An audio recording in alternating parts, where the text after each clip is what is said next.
is held in Tehran to mark World Population Day, which falls on June 11th with the slogan Investing in Young People.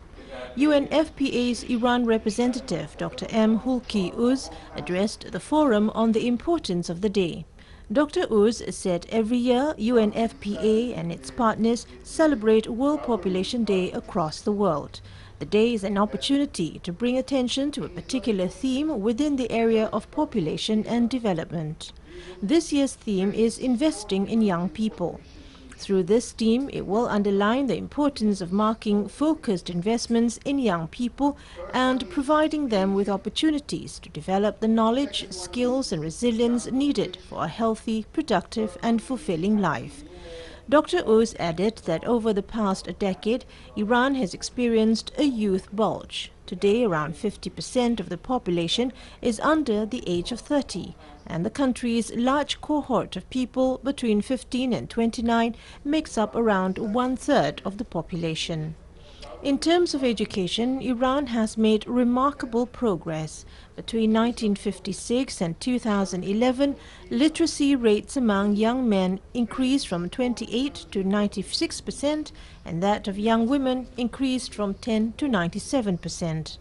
Youth in Iran typically live in urban areas, with 1 out of 6 living in Tehran province. Youth unemployment has become an important economic and social challenge, with around 70% of those unemployed being young people. A new historical site going back more than 2 millennia has been discovered in western Iran. The historical site goes back to the early Ashkani era in Iran and has been uncovered in the Koh-Giluye Boye Ahmad province.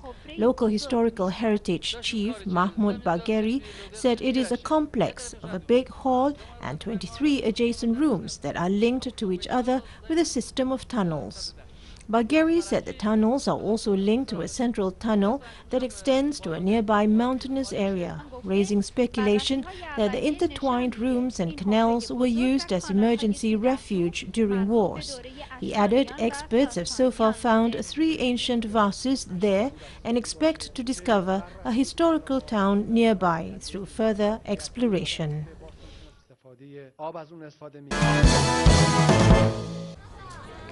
Officials from Japan's Environment Ministry are offering photo frames containing thermometers as part of a campaign to prevent heat stroke. The officials handed out 1,500 frames at an event next to Shibuya Station. People posed for photographs which they set in the frames. Some said they'll send them to family members and friends living in other parts of the country. Government officials say that between May 19th and July 6th, nearly 6,900 people attended hospital with heat stroke. Almost half were aged 65 or older.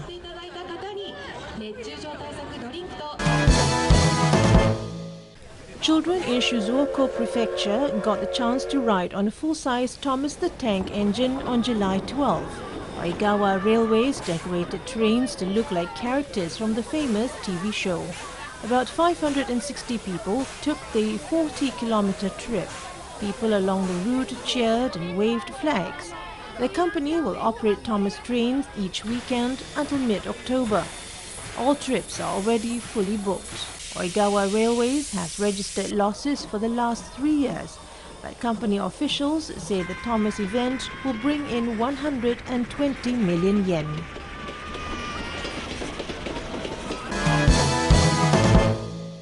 Contestants have been showing off their skills with a kendama, a traditional Japanese wooden toy, at a World Cup.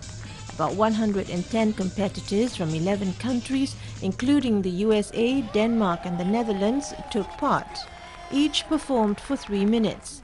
They were judged on the difficulty of their routines. 20 performers made it through to Sunday's grand final. The event took place in Hatsukaichi City, Hiroshima Prefecture. Kendama were first manufactured in the city in 1921.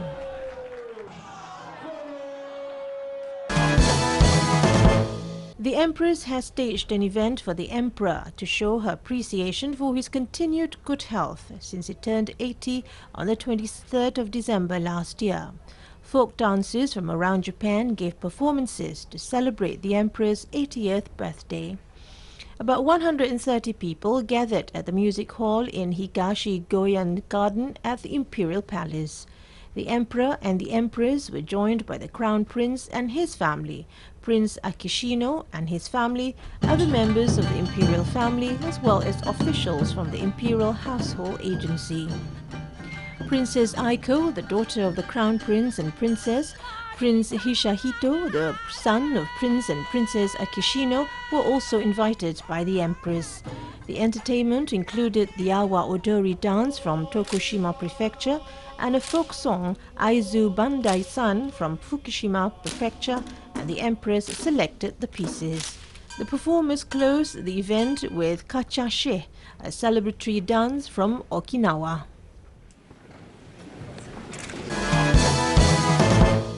On the occasion of its completion of 65 years of establishment, National Museum organized an exhibition displaying artifacts. Many ancient paintings and manuscripts are on display along with various wood, stone and bronze sculptures. This exhibition, named A Passionate Eye, will run for a month. This is not a usual display of monuments. A Passionate Eye, a month-long show which is on in the National Museum, is exhibiting a range of artifacts across mediums. Select sculptures besides textiles, paintings, manuscripts and coins, which octogenarian C.L. Barani had lent to the museum in 1976, are on display at a specially designed gallery of the museum. Union Minister of State for Culture and Tourism Shripad Naik inaugurated A Passionate Eye, being co-curated by 3 experts. The 100 unique art pieces which donor Chotalal Barani and his father Radhakrishna Barani collected from Kerala, Bengal, Punjab and other parts of the country over the past century were being displayed in a specially designed gallery. The exhibition has been curated by British art historian Giles Tillotson, along with Mirnalini Venkateswaran, and designed by Siddhartha Chatterjee. The items exhibited are diverse in terms of social context too, ranging from courtly art and elite items to rural and folk art. Through its design, the exhibition seeks to reflect this variety and eclecticism. The objects included in this exhibition are only a small representative sample from the vast array of works that comprise the Barani donation. The function also saw the Minister releasing the NM Bulletin January to April 2015 edition. Along with Muslims across the world, Chinese believers are fasting and praying as part of the holy month of Ramadan. Hundreds of people prayed at New Ji Mosque in southern Beijing, led by Imam Ma Tong, who has been at the mosque for nearly 7 years. In 2008, after 1 year of internship at the mosque, Ma was granted the title and role of Imam, the spiritual guide and holy teacher in the Islamic faith. The mosque offers Muslims a place where they can perform their religious rites in a more sacred environment. During Ramadan, Muslims will pray more and read the entire Holy Quran. Most will pray for happiness for those who are alive and hope that those who died can rest in peace. Ramadan is the 9th month of the Islamic calendar. During this time, Muslims across the world will fast during daylight hours. Ma said fasting is intended to help teach Muslims self-discipline and generosity.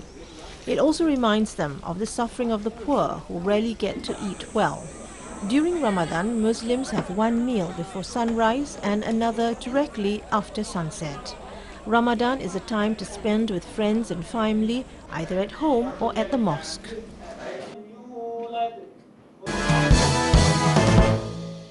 Chinese passenger jetliners have been receiving both praise and purchase orders at the 49th Farnborough International Air Show, which began on July 14th.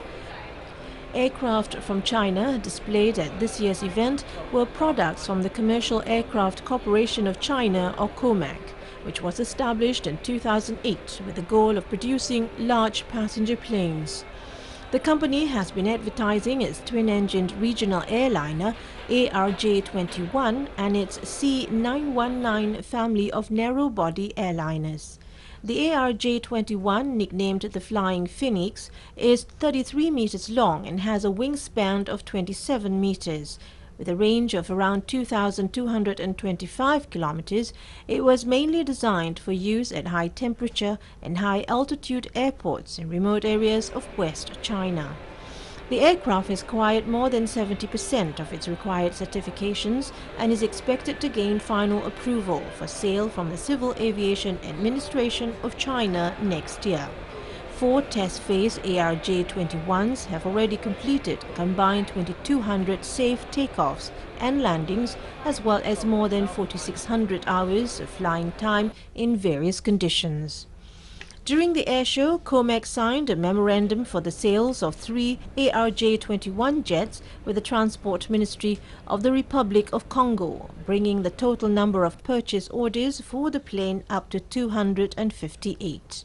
C919, China's first homemade large passenger jet, has so far received more than 400 orders. The orders are mostly from domestic buyers, but some are from the United States and Southeast Asian countries. The C919 is a 150-seat aircraft designed for short-haul commercial use. The plane's development was first launched by COMAC in 2008. The week-long Farnborough Air Show, one of the largest aircraft shows in the world, has attracted 1,500 exhibitors. Deals worth a total of $72 billion were signed at the biennial show in 2012. Designer Chen Mingyao set out on a voyage of discovery on July 13th. Instead of charting uninhabited islands or crossing seas, all Chen had to do was navigate his 2-meter-long rowing boat around a swimming pool. It may not sound like much, but it was truly an historic voyage for a craft made entirely by China's largest 3D printer. Chen and a China Central Television reporter made several laps of a pool in the nylon craft, remaining dry throughout the trip. For Chen, leading designer of the team behind the boat-building printer, it is proof that printed objects can be functional too. At a high-tech industrial park in Sanya, in the island province of Chen, proudly showed off his baby. 6 meters long, 3.5 meters tall, and 15 tons in weight, China's largest 3D printer can create objects much like a silkworm spinning a cocoon, adding layers of material over and over again. The giant machine can fabricate objects as large as itself, meaning that a variety of useful objects are within its range. China said the printer can create high-quality products at a lower cost than normal 3D printers and can also print much faster. He said it normally takes around 7 or 8 hours to print a small item like a cup. Chen's behemoth churned out the rowing boat in only 10 hours and at a cost of less than $80. Chen's team says they plan to start using the printer to create products in a number of different fields, including houses and medical apparatus.